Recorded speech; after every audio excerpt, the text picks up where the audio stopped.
রামু রাক্ষসের রাস্তা দিয়ে যাচ্ছিল। এই রামু, তুই আমার এই রাস্তা দিয়ে যাচ্ছিস কোথায়?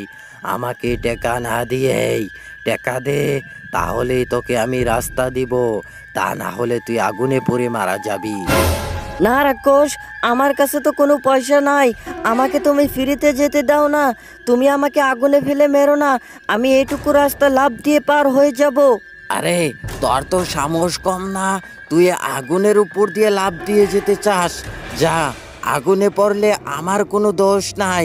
রামু লাফ দিয়ে রাস্তা পার হতে যায়, কিন্তু পাও পিছলে সে আগুনে পড়ে মারা যায়। আরে, আমি তো বললাম তুই এই আগুনের রাস্তা পার হতে পারবি না লাফ দিয়ে। হ্যাঁ হ্যাঁ। আবারও সুইটি নামের মেয়ে ওই আগুনের রাস্তা দিয়ে যাচ্ছিল। এই রাক্ষস, তুমি আমাকে রাস্তা দাও। আমি তো আগুনের মধ্যে দিয়ে পার হতে পারবো না। আমাকে রাস্তা দাও। এই সুইটি, আমি তোকে রাস্তা দিতে পারি, বিনিময় আমাকে টাকা দিতে হবে। টাকা না দিলে তাহলে তোকে আমি আগুনে ফেলে মেরে ফেলবো। না রাক্ষস, তুমি আমাকে আগুনে ফেলে মেরো না। হে সৃষ্টিকর্তা, এই রাক্ষসের হাত থেকে আমাকে রক্ষা করো।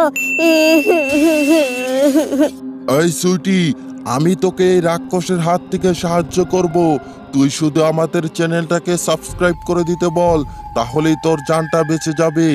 তো বন্ধুরা, তোমরা সবাই চ্যানেলটাকে সাবস্ক্রাইব করে দাও। তোমাদের কারণে আমার জানটা বেঁচে যাবে। প্লিজ সাবস্ক্রাইব করে দাও। তারপরে দানবটি হাতে তরোয়াল নিয়ে রাক্ষসের পেটের মধ্যে মেরে আগুনে ফেলে রাক্ষসকে তখন মেরে ফেলে। তো বন্ধুরা, নতুন নতুন গল্প দেখতে চাইলে অবশ্যই চ্যানেলটিকে সাবস্ক্রাইব করে রাখো।